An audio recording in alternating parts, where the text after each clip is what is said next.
وكان صلى الله عليه وسلم يأتي ضعفاء المسلمين يزورهم، يعود مرضاهم، يشهد جنائزهم، يتعهد حاضرهم، وكان يسأل عمن غاب منهم.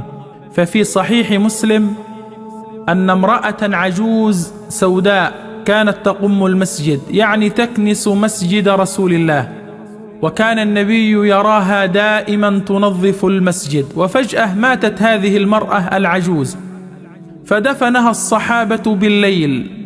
جاء النبي في اليوم الثاني يسأل عنها وقال: أين فلانة؟ قالوا: ماتت يا رسول الله بالليل ودفناها. فكأنهم صغروا أمرها، فغضب النبي وقال: أفلا كنتم آذنتموني؟ يعني لماذا لم تخبروني؟ ثم قال عليه الصلاة والسلام: دلوني على قبرها. فدلوه على قبرها، فصلى النبي وكبر وصلى عليها صلاة الجنازة وهي في قبرها.